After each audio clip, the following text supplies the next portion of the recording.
اسلام میں نکاح صرف جنسی خواہشات کو پورا کرنے کا نام نہیں ہے۔ اسلام میں نکاح کا مقصد صرف یہ نہیں ہے کہ انسان اپنی سیکسول ڈیزائرز کو پورا کر لے، اپنے نفس کو سکون اور اطمینان دے دے۔ اسلام میں نکاح کا مطلب صرف یہ نہیں ہے، بلکہ اسلام کے اندر جو نکاح کا تصور ہے وہ دراصل دو خاندانوں کا آپسی ملاپ ہے، ایک نئی نسل کا وجود ہے، اور سب سے اہم بات رسول اللہ صلی اللہ علیہ وسلم کی یہ سنت ہے۔ آپ علیہ السلام نے ارشاد فرمایا کہ النکاح من سنتی، نکاح تو میری سنت ہے، میرا طریقہ ہے۔ ایک موقع پر بعض صحابہ کرام نے آ کر رسول اللہ صلی اللہ علیہ وسلم سے اجازت مانگی کہ اللہ کے رسول، ہم چاہتے ہیں کہ ہم اپنے جسم کے خاص حصوں کو نکلوا دیں، خصی اپنے آپ کو کر لیں تاکہ جنسی خواہش ہی پیدا نہ ہو اور نکاح کی ضرورت ہی پیش نہ آئے۔ تو آپ علیہ السلام نے سختی سے منع فرمایا اور فرمایا، اے لوگو انی لاخشاکم للہ، انی لاتقاکم للہ، اے لوگو میں تم میں سب سے زیادہ اللہ سے ڈرنے والا، سب سے زیادہ اللہ کا لحاظ رکھنے والا ہوں، لیکن میری صورتحال یہ ہے کہ اصوم و افطر، کہ میں کبھی نفلی روزہ رکھتا بھی ہوں، کبھی چھوڑتا بھی ہوں۔ اور آپ نے فرمایا کہ اصلی و ارقد، رات میں اٹھ کر اللہ کے سامنے عبادت کرتا بھی ہوں اور سوتا بھی ہوں، واتزوج النساء، اور میں نکاح بھی کرتا ہوں۔ اور اس کے بعد آپ نے فرمایا یہ میرا راستہ ہے، میرا طریقہ ہے، فمن رغب عن سنتی فلیس منی، جو میرے اس طریقے سے منہ موڑے وہ میرا نہیں۔ تو اسلام نے نکاح کو بڑی اہمیت دی ہے۔ صرف جنسی تسکین کا نام نکاح اسلام نے نہیں رکھا ہے۔ آپ علیہ السلام نے ایک موقع پر ارشاد فرمایا، یا معشر الشباب، اے نوجوانوں، من استطاع منکم الباءۃ فلیتزوج، تم میں سے جو کوئی نکاح اور نکاح کے بعد کے اخراجات، بیوی کا خرچ، نان نفقہ، سکنا، رہائش کا انتظام، یہ ساری چیزیں جو کوئی تم میں سے ان کی استطاعت اور طاقت رکھتا ہو، اس کو چاہیے کہ پہلی فرصت میں نکاح کرے، کیونکہ نکاح کرنے کے بعد فَإِنَّهُ أَغَضُّ لِلْبَصَرِ وَأَحْفَظُ لِلْفَرْجِ، کہ نکاح کے نتیجے میں انسان اپنی نظر کی حفاظت کرتا ہے۔ نکاح خود انسان کے لیے اس کی نظر کی حفاظت کا سبب بنتا ہے، اس کی شرمگاہ کی حفاظت کا سبب بنتا ہے۔ ایک موقع پر آپ نے فرمایا، اذا تزوج العبد، جب کوئی بندہ نکاح کر لیتا ہے تو یوں سمجھو فقد استکمل نصف الایمان، کہ اس نے اپنا آدھا ایمان مکمل کر لیا۔ فَلْيَتَّقِ اللَّهَ فِي النِّصْفِ الْبَاقِي، اب بقیہ جو آدھا بچا ہے اس میں اللہ سے ڈرتا رہے، زندگی گزارتا رہے۔ نکاح کے تعلق سے صرف ایسا نہیں ہے کہ یہ اسی شریعت میں ہے، بلکہ اس سے پہلے جن انبیاء کی شریعتیں دنیا میں رہیں اور جن انبیاء علیہم السلام کو اللہ تبارک و تعالیٰ نے دنیا میں بھیجا، تمام انبیاء علیہم السلام کے یہاں نکاح کا رواج رہا ہے۔ یہ قرآن نے صاف کہا کہ وَلَقَدْ أَرْسَلْنَا مِن قَبْلِكَ رُسُلًا وَجَعَلْنَا لَهُمْ أَزْوَاجًا وَذُرِّيَّةً، اے محمد ہم نے آپ سے پہلے بھی بہت سے رسول اور نبی بھیجے، اور ہم نے ان نبیوں اور رسولوں کو بیویوں والا بنایا، اولاد والا بنایا، ان کو ہم نے صاحب اہل و عیال بنایا، ان کی بیویاں بھی تھیں، ان کے بچے بھی تھے۔ یہ نکاح کا تصور اے محمد صرف آپ کی شریعت کا نہیں ہے، بلکہ یہ پہلے انبیاء علیہم السلام سے چلا آ رہا ہے۔ یہ وہ رشتہ ہے ایک مرد اور ایک عورت کے بیچ کا جس کو نکاح کا نام دیا جاتا ہے۔ اس رشتے نکاح سے ایک عورت ایک مرد کا وہ ملاپ اور وہ رشتہ پیدا ہو جاتا ہے جس کے نتیجے میں سماج کی اصلاح ہوتی ہے، اور جس کے نتیجے میں ایک نئی نسل کا وجود ہوتا ہے، جس کے نتیجے میں دو خاندان کا آپس میں ملن اور ملاپ ہوتا ہے۔ یہ بڑی برکت کی چیز ہے۔ قرآن نے ایک جگہ کہا هو الذی خلقکم من نفس واحدہ وجعل منها زوجا، کہ اللہ تبارک و تعالیٰ کی ذات وہ ہے جس نے تم کو، یعنی تمہارے باپ آدم کو مٹی سے پیدا کیا اور پھر اسی جان سے تم سب کو پیدا کیا، اور اسی سے اس کی بیوی حوا کو اللہ تبارک و تعالیٰ نے پیدا کیا، اور اس کے بعد لتسکنوا الیہا، تاکہ تمہارا وہ باپ لیسکنوا الیہا، وہ اپنی اس بیوی سے سکون حاصل کرے۔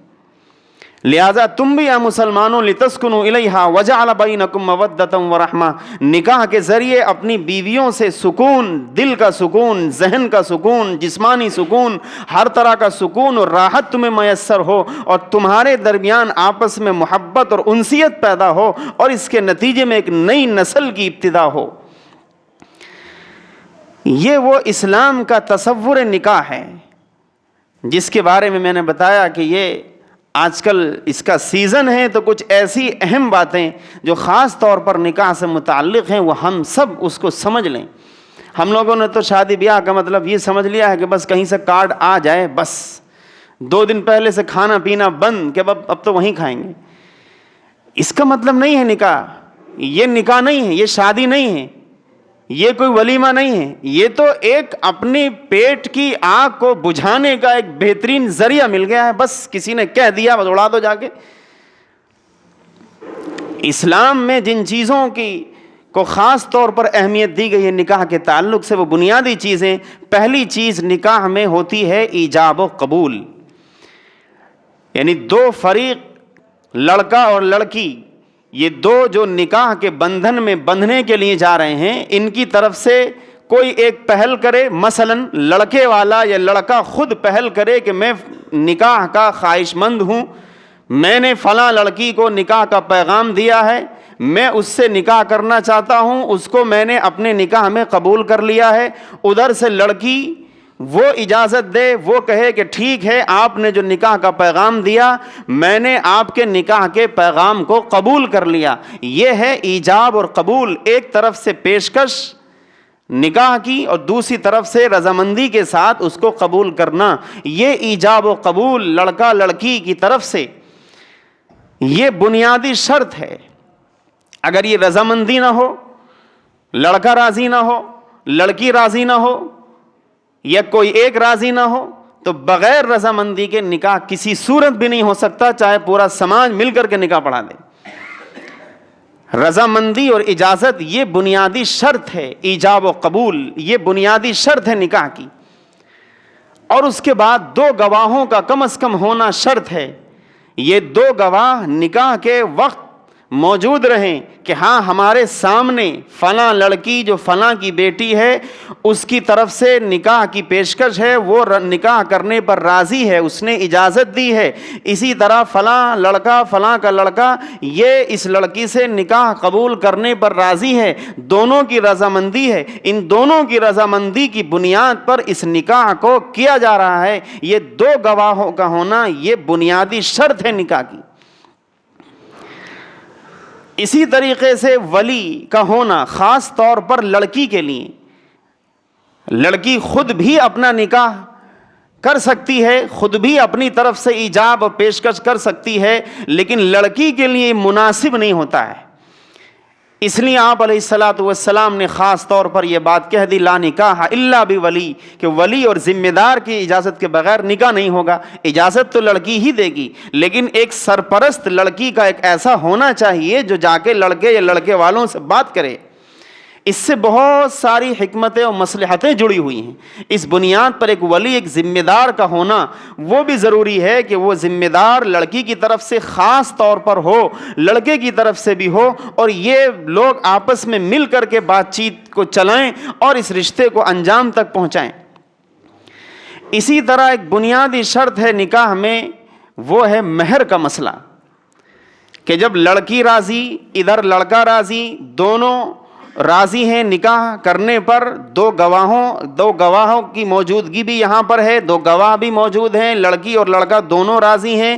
اسی طریقے سے لڑکی کا ولی اور ذمہ دار بھی ہے، اور لڑکی اور لڑکے کی طرف سے کھلے دل سے اجازت بھی ہے۔ تو اب یہ نکاح کا جو وجود یہاں پر ہو رہا ہے، اس میں اب ایک بنیادی اور اہم شرط ہے، وہ ہے مہر کا ہونا۔ یہ مہر لڑکے والے کی طرف سے، لڑکے کی طرف سے وہ اماؤنٹ ہے جو لڑکی کو دیا جائے گا، اس کی کم از کم مقدار 10 درہم چاندی تقریباً اس زمانے میں 1200 سے 1500 روپے کم از کم، اور زیادہ کی کوئی حد شریعت نے نہیں بیان کی ہے۔ یہ دراصل لڑکے کی مالی حالت پر موقوف ہے کہ لڑکے کی فائنینشل کنڈیشن کیسی ہے۔ اگر وہ صاحب حیثیت ہے تو وہ 1,00,000 2,00,000 بھی رکھ سکتا ہے، کم حیثیت والا ہے 10-5 ہزار میں بھی کام چلا سکتا ہے۔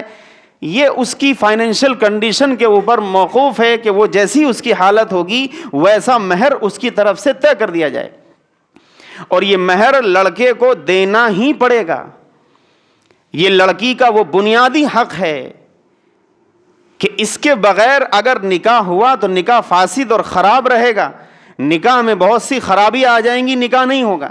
اس بنیاد پر یہ کہا جائے کہ نہیں، یہ اسلام کے اندر نکاح کا بنیادی رکن ہے، لہذا لڑکے کو یہ دینا ہی ہوگا۔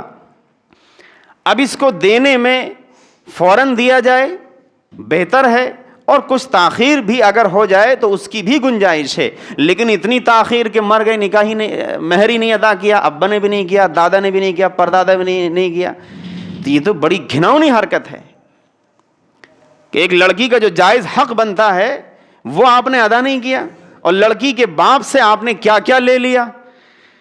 اب تو صورتحال یہ ہے کہ نکاح کہیں پر اگر پڑھانے جاؤ تو آپ لوگ بھی دیکھتے ہوں گے، ہم لوگوں کے سامنے بھی ایسے کیس خوب آتے ہیں، پوچھتے ہیں نکاح مہر، اچھا مہر بھی ہوتا ہے؟ ہم نے ہاں بھائی مہر تو بنیادی حق ہے، مہر بتائیے کتنا؟ مہر 5,000 رکھ دیجئے، جیسے لگتا ہے کہ بالکل پوری دنیا لڑکی کے قدموں میں ڈال دی، 5,000 رکھ دیجئے۔ ارے بھائی تھوڑا بڑھائیے، 5,000 تو بہت کم ہے۔ اچھا ٹھیک ہے، مشورہ کر کے پھر 11,000 رکھ دیجئے۔ ایک صاحب کہہ رہے ابھی جلدی ایک جگہ نکاح پڑھایا تو وہ کہنے لگے نہیں مولانا، اصل میں ہم 11,000 سے زیادہ نہیں دے سکتے کیونکہ ہماری پھوپھی کا بھی 11,000 تھا۔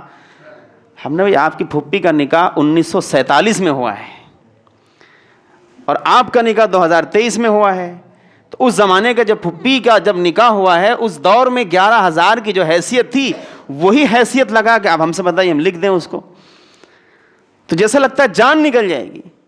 لڑکی کی طرف سے، لڑکی والوں کی طرف سے گاڑی کی ڈیمانڈ ہے، بہترین کھانا ہو، 1000 باراتی ہوں، ناشتہ بھی ہو، یہ بھی ہو، اس کو لوٹ لو، بالکل موقع ہو تو اس کی کڈنی نکال کے بیچ ڈالو۔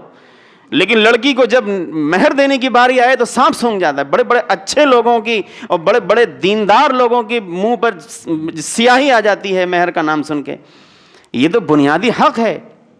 حدیث میں رسول اللہ صلی اللہ علیہ وسلم نے بڑی سخت بات ارشاد فرمائی ہے کہ جب کوئی مرد ایما رجل تزوج امرأۃ علی صداق، کہ کوئی آدمی کسی عورت سے نکاح کرے مہر کا تعین کر کے، مہر کا اماؤنٹ فکس کر کے، ولا یرید ان یعطیہا، اور وہ چاہتا ہے، اس کی نیت یہ ہے کہ وہ دے گا نہیں، بس لکھوا دو، کون سا دینا ہے، اس ارادے سے کوئی آدمی اگر نکاح کے وقت مہر کا وہ اماؤنٹ فکس کر دے اور اس کو ادا نہ کرے، آپ نے فرمایا فَهُوَ زَانٍ، وہ زنا کار ہے، وہ اپنی بیوی کے ساتھ زنا کر رہا ہے۔ اگر آگے چل کے باپ نے بھی ایسا کیا تو وہ بھی زانی، آگے چل کے دادا نے بھی ایسا کیا وہ بھی زانی، پورا خاندان اگر یہی رہا ہے تو زنا کار ہے۔ اس کے نتیجے میں جو اولاد پیدا ہوگی آپ لوگ خود سمجھ سکتے ہیں کیا کہا جائے گا اس کو۔ اس لیے یہ بنیادی حق ہے عورت کا، لڑکی کا، اس میں کسی طرح کی کنجوسی کوتاہی جو لوگ نکاح کا ارادہ رکھتے ہیں ان کو نہیں کرنی چاہیے۔ ان کو چاہیے کہ قرآن کے جو الفاظ وَآتُوا النِّسَاءَ صَدُقَاتِهِنَّ نِحْلَةً، خوش دلی کے ساتھ عورتوں کو ان کا یہ حق مہر دے دیا کرو، خوش دلی کے ساتھ دو۔ یہ بنیادی چیزیں ہیں، ایجاب و قبول، اسی طریقے سے 2 گواہوں کی موجودگی، اسی طریقے سے لڑکی کے لیے خاص طور پر مناسب ہے کسی ولی ذمہ دار کا ہونا، اسی طریقے سے مہر کا اماؤنٹ یہ فکس ہونا چاہیے۔ البتہ اس میں فوراً بھی دیا جا سکتا ہے، تاخیر کی بھی گنجائش ہے، لیکن اتنی تاخیر کے مر گئے دیا ہی نہیں تو پھر یہ حق ذمہ باقی رہ جائے گا، اللہ کے یہاں گریبان پکڑے گی وہ خاتون۔ اسی طریقے سے نکاح کے وقت ایک چیز خاص طور پر نکاح کے بعد، رخصتی کے بعد، شوہر بیوی کی پہلی ملاقات کے بعد اگلے دن یا اس سے اگلے دن ولیمے کی دعوت۔ یہاں تو ہم نے دیکھا ہے خیر ولیمہ لوگ کرتے ہیں، ورنہ ہماری طرف آپ چلے جائیے تو ولیمہ ہی نہیں کرتے سرے سے، اور کہتے ہیں نہیں ولیمہ اگر کسی نے 2 بیٹوں کی شادی کی تو ارے 1 سال بعد اگلے لڑکے کی شادی کرنی ہے اس میں کر دیں گے، یعنی یہ آدھا مسلمان ہے، وہ اگلا والا جو ہے وہ پورا مسلمان ہے، اس کے میں ولیمہ کر دیں گے، اس کے میں نہیں۔ ہمارے یہاں تو بہت چلتا ہے، یہاں تو پھر بھی غنیمت ہے، اس علاقے میں دیکھا ہم نے کہ ہاں ولیمہ لوگ کرتے ہیں۔ ولیمے کی یہ دعوت، حضرت عبد الرحمن ابن عوف رضی اللہ عنہ نے نکاح کیا، شادی کی، آپ علیہ الصلوۃ والسلام کے پاس آئے، آپ علیہ السلام نے ان کے کپڑوں پر زعفران کے پیلے پیلے دھبے دیکھے، خوشبو آ رہی تھی۔ آپ نے پوچھا کیا بات عبد الرحمن یہ دھبے؟ کہا اللہ کے رسول میں نے نکاح کر لیا ہے۔ آپ نے فرمایا اولم ولو بشاۃ، دیکھو بھائی ولیمہ کرو، چاہے بکری ہی ذبح کر کے ولیمہ کرو، لیکن ولیمہ ضرور کرو۔ ولیمہ یہ سنت ہے، رسول اللہ صلی اللہ علیہ وسلم نے کیا ہے۔ یہ تو یاد رہتا ہے کہ نکاح سنت ہے، لیکن یہ یاد نہیں رہتا کہ نہیں ولیمہ بھی سنت ہے۔ یہ ولیمہ سنت ہے، اور آپ نے یہاں تک فرمایا کہ ولیمہ ایسی میری سنت، ایسا میرا طریقہ، اگر تم میں سے کسی کو ولیمے کی دعوت دی جائے اور وہ بلا وجہ ولیمے کی دعوت کو نہ مانے، انکار کر دے، وہاں نہ جائے، تو اس کا میرا کوئی تعلق نہیں، اس نے گویا میری نافرمانی کی۔ اور رسول اللہ صلی اللہ علیہ وسلم نے اپنے بھی نکاح کا ولیمہ کیا، اپنی بیٹی حضرت فاطمہ رضی اللہ عنہا کا نکاح خاص طور پر جب علی رضی اللہ عنہ سے کیا، ان کا بھی ولیمہ آپ علیہ الصلوۃ والسلام نے فرمایا۔ تو ولیمہ یہ سنت ہے۔ اس ولیمے میں خاص طور پر ایک بات اور ذہن میں رکھیں، آپ علیہ الصلوۃ والسلام نے یہ بھی ارشاد فرمایا کہ بدترین کھانا ہے اس ولیمے کا کھانا جس ولیمے میں صرف مالداروں کو دعوت دی جائے اور غریبوں کو نظر انداز کر دیا جائے، اس کا بھی خیال رکھنا چاہیے۔ تو یہ بنیادی چیزیں ہیں۔ ان بنیادی چیزوں میں آپ نے دیکھا، غور کیا کہ کہیں پر بارات کا کوئی تصور نہیں ہے، کہیں پر جہیز کا کوئی تصور نہیں ہے، کہیں پر شادی بیاہ کے موقع پر بہت ساری رسم و رواج، ہر برادری اور ہر خاندان کے اپنے اپنے الگ الگ طریقے ہوتے ہیں، ان سب چیزوں کا اسلام سے کوئی لینا دینا نہیں ہے۔ کہیں پر یہ ساری چیزیں وہ فضول چیزیں ہیں جو ہم نے خود غیر مسلم سماج میں رہ کر اپنے اوپر ڈالنی ہیں، اور ان کے بوجھ تلے ہم دبے ہوئے ہیں۔ اور آج صورتحال یہ ہے کہ نوجوان بچے اور نوجوان لڑکیاں وہ مجبور ہیں، جنسی خواہش پورا ناجائز طور پر کرنے کے لیے مجبور ہیں، ہماری ان شادیوں کی خرافات اور رسم و رواج کی وجہ سے۔ اس لیے اس چیز کی خاص طور پر ضرورت ہے۔ ایک اہم چیز اور بھی ہے جو ہم سب کو سمجھنی ہے، خاص طور پر ولیمے کا مسئلہ ہو یا بارات کا مسئلہ ہو یا شادی بیاہ کے اور مسائل ہوں، ان میں خاص طور پر جو لین دین والا مسئلہ ہے، یہ بہت خطرناک چیز ہے۔ آپ میرے یہاں شادی میں آئے، آپ نے نیوتا لکھوایا 500 روپے، اگلے سال میں آپ کے یہاں شادی میں گیا تو میرے ذہن میں اگر 500 ہی دے دیے تو وہ کہیں گے نہیں بتاؤ ہم نے 1 سال پہلے 500 دیے تھے، یہ 500 ہی ہمارے ہی لوٹا گئے۔ باقاعدہ حساب ہوتا ہے، اس کا لکھی جاتی ہے یہ چیز، ہمارے یہاں بھی ہوتا ہے، یہاں بھی ہم نے دیکھا۔ تو آپ میرے یہاں 500 دے کر کے آئے، اگلے سال آپ کے یہاں باری آئی تو مجھے 600 تو دینے ہی دینے ہیں، ورنہ میری ناک کٹے گی، بدنامی ہوگی، آپ 10 جگہ میرا تذکرہ برائی کے ساتھ کریں گے۔ تو یہ 600 روپے 100 روپے جو آپ نے ایکسٹرا مجھ سے لیا، یہ سود ہے، یہ سود ہے۔ آپ نے جو مجھے پیسہ دیا، یہ جو 500 روپے، اس کے بدلے آپ نے جو مجھ سے اگلے سال ہی یا 6 مہینے کے بعد ہی 600 یا 700 800 1000 جو بھی ایکسٹرا اماؤنٹ لیا، یہ سود ہے، اور یہ وہ سودی کاروبار ہے جس کو ہم مسلمان پورے خوشی کے ساتھ کر رہے ہیں۔ کہیں پر اس کا تصور اسلام میں نہیں ہے۔ یہ تو تھوڑا بہت تعاون ہمارے بزرگوں نے، بعض بزرگوں نے پہلے زمانے میں اس کو شروع کیا تھا، اس نام پر کہ کسی کی بچی کی اگر شادی ہے، کوئی بیچارہ غریب ہے، پریشان حال ہے، اس کو اپنی کم از کم بچی کو 2 جوڑے بنا دے اور جو ہے تھوڑا بہت انتظام کر دے۔ یہ چیز کو دیکھتے ہوئے بعض بزرگوں نے ہمارے یہ انہوں نے کرنا شروع کیا کہ کچھ غلہ گیہوں دے دیا، کسی نے تیل دے دیا، کسی نے کچھ دے دیا، کسی نے کچھ دے دیا۔ اس طرح یہ ایک تعاون ہوا کرتا تھا لڑکی کا کسی زمانے میں۔ لیکن اب تو صورتحال یہ ہے کہ اگر آپ شادی بیاہ میں کہیں چلے جائیں، خاص طور پر ولیمے کی دعوت ہوئی، کوئی بھی گیٹ پہ بیٹھ جائیں گے کاپی لے کے، اور گیٹ پہ بیٹھیں گے اور کوئی نکلے گا تو بس اس کو ٹوکیں گے باقاعدہ۔ اگر کسی نے نیوتا نہیں لکھوایا تو اس کو ٹوکا جائے گا، اور ٹوکنے کا انداز یہ نہیں ہوگا کہ تم نے پیسے نہیں دیے، ٹوکنے کا انداز مختلف ہوگا۔ ارے بھائی کھانا نہیں کھایا، ارے بھائی بیڑی سگریٹ پی لیجئے، پان کھا لیجئے، مطلب لکھوا دیجئے، آپ بغیر لکھوائے جا رہے ہیں کھا کے ایسے ہی۔ تو یہ جو سودی کاروبار ہے، اس سے بچنے کی بڑی شدید ضرورت ہے۔ یہ وہ چیز ہے جو ہم کو تباہ کر رہی ہے۔ اس کو ہم لوگ سمجھتے ہی نہیں ہیں کہ ایسے بس دے دیا لے لیا، اس کو خالی لین دین نہ سمجھیے، بڑی خطرناک چیز ہے۔ اسی طرح جہیز کا تصور ہے، ہم تو یہ چیز محسوس کرتے ہیں کہ صرف کہنے میں آسان ہے یہ چیز، لیکن کرنا بڑا مشکل ہے۔ کوئی نوجوان ایسا ہو جو تیار ہو، جو یہ کہے کہ نہیں ہم جہیز کے بغیر نکاح کریں گے، ہمیں نہیں لگتا کوئی تیار ہو۔ لڑکی والے خود تیار نہیں ہونے دیتے، چونکہ سماجی جو صورتحال ہے وہ ایسی بن گئی ہے اب کہ اب تو لڑکی والے خود مجبور کرتے ہیں۔ لڑکی کی ماں خاص طور پر وہ چاہتی ہے، مجبور کرتی ہے کہ نہیں، اپنے شوہر کو مجبور کرے گی لڑکی کے باپ کو، نہیں یہ بھی دو، یہ بھی دو، یہ بھی دو۔ جب اس نے یہ دیا تو پڑوس والا بھی، وہ بھی، پورا ایک حمام میں سب ننگے۔ اور اس کو کہتے ہیں شادی۔ ہم تو کہتے ہیں بس یہ ایجاب و قبول، یعنی بس نکاح ہی شادی کے نام پہ اسلامی رہ گیا، باقی سب تو غیر مسلموں کا ہے جو ہم سب نے اوڑھ لیا ہے۔ اس لیے ان چیزوں کی خاص طور پر ہم سب کو ان پر توجہ دینی ہے۔ ایک آخری بات خاص طور پر علماء کرام سے جو نکاح پڑھاتے ہیں ان سے متعلق ہے۔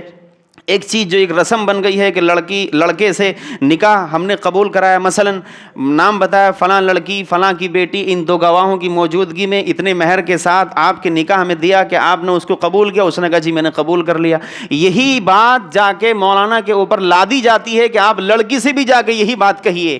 اب وہاں پر لڑکی دلہن سجی ہوئی بیٹھی ہے، وہاں پر بھی مولانا چلے جا رہے ہیں بھاگے بھاگے، اور اس کو بھی وہی بات جا کے بتا رہے ہیں۔ یہ سب غیر اسلامی چیز ہے۔